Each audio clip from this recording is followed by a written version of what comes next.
your God power. Get everything you ever wanted and live the life of your dreams. The Master's Course. Copyright 2010 by Richard Lee McKim Jr. All rights reserved. Let the quest for knowing begin.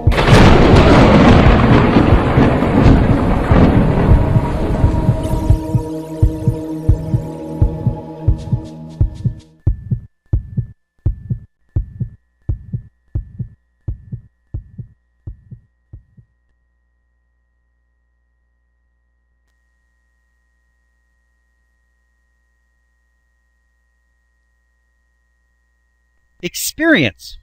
Definition by experience is finding out what is true, real, and believable, and what is not by your own personal experience. This is a powerful way of gaining new definitions.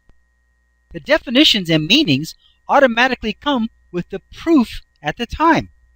When you experience self-esteem, you have a feeling inside that feels incredible. It's a wonderful rush of excitement and pleasure. The moment of victory, a pat on the back at a job well done, the love and appreciation of another all feel great. On the other hand, the feeling of the loss of esteem, such as losing a game, scolding and criticism, and feeling disliked by someone, are all bad feelings that are very uncomfortable. It's only natural that we will always move toward that which gives us good feelings of great esteem and away from that which does not. That is defining our beliefs and meanings by experience. When a child comes into a room full of adults and on the spur of the moment does a cartwheel, the adults all applaud and give praise. This feels great to the child, and as we all know, there will come a second and third cartwheel to entice more applause. The child has learned firsthand that performing a cartwheel generates attention, shows off their ability, and gets approval from the adults. Of course, the child has no idea of the many layers of meanings and beliefs a stunt like that generates, just that it felt great, and now that it is in the category of good things to do. These meanings and beliefs were learned by experience. Definition by experience needs no faith like assertion, no explanation like example. It is just automatically proved because of the resulting feeling gained. It is a fact. That makes definition by experience very powerful. The same is true for experiences that result in a bad feeling, a loss of esteem. A child attempts a cartwheel and falls flat on the ground, all sprawled out in front of their peers. The peers laugh at them, pointing in a disapproving way, while at the same time calling them names like klutz. This would pretty much result in never doing that move again in front of those people anyway. This is a very popular form for children. If you can point out the flaws in another, you appear better by comparison. Let's consider this situation. A group of children are walking down a sidewalk one day when they come upon an abandoned house with an overgrown yard full of weeds and tall grass. One boy, while gazing at the dilapidated structure, is suddenly seized by the idea of throwing a rock through the second-floor window to shatter it. He may have seen it done in the movies or by others, or maybe his own idea just now. He hurtles the rock through the window, smashing it to pieces. He then looks to his friends for a reaction to his rather bold actions. The other children laugh and cheer. One exclaims, "Wow, can you throw a rock?" Suddenly, they are all throwing rocks. Of course, when the other children see that throwing rocks through windows will earn you attention and praise from the others, which is definition and belief by example, they can't wait to get in on it themselves and throw their own rocks. However, once they have thrown the rocks themselves and received the attention and praise from the others, this becomes definition by experience, the most powerful definition of all. A second group of children are walking down the same sidewalk on the same day when they come upon the same exact abandoned house with the overgrown yard full of weeds and tall grass. One boy, while gazing at the dilapidated structure, is suddenly seized by the idea of throwing a rock through the second-floor window to shatter it.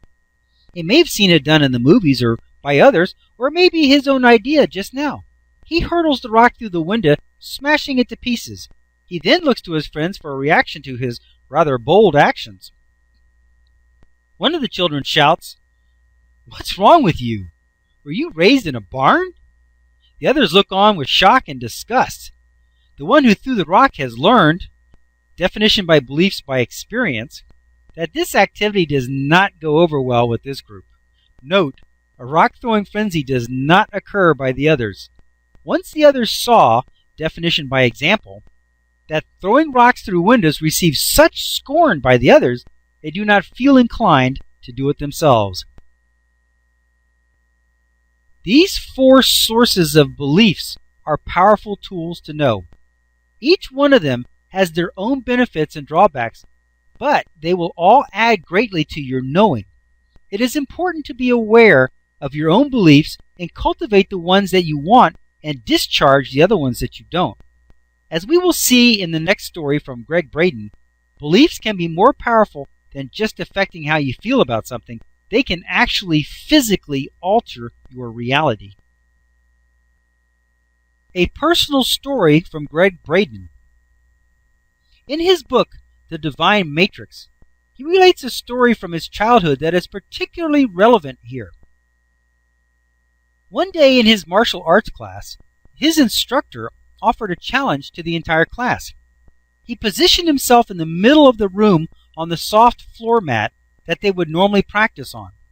He then told them that after he announced that he was ready, they were to try their best to push him over from his sitting position.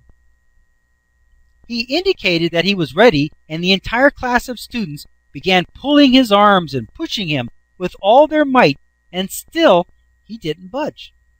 Then, as the last resort, the entire class lined up on one side of him and all together pushed in the same direction and still were unable to move their instructor. After the demonstration was over, he explained to the bewildered students what had just happened. He told them that he had become very relaxed and began to concentrate on an image in his mind. In his mind, he was sitting between two huge mountains with chains attached to each of his hands. In his mind, he was unmovable, and no matter how hard the class tried to move him, they were unable to change what he was thinking. It was the instructor's own thoughts that created his reality. In his thoughts, he was immovable, and so it was the same in his reality. He used his God power to change the meaning of his current situation. The situation had its own meaning to start with, in the same way that a placebo pill has its own meaning of being sugar to start with. Like the exercise video example, he could have changed the meaning of the situation by physically sitting between two mountains and actually chaining himself there. That would have been a difficult meaning to create physically. However, as we know, we can change the meaning in our mind just as well, from whatever the current situation is to one that suits our needs, wants, and purposes. That is exactly what the instructor did. He used his God power in the same way that you can use yours to change how he perceived his current situation and was able to elicit a state of being immovable, in the same way as the sugar pill elicited healing from the body. He was aware of where he actually was, but created a different meaning for it, and thus he perceived himself as immovable, and so he was.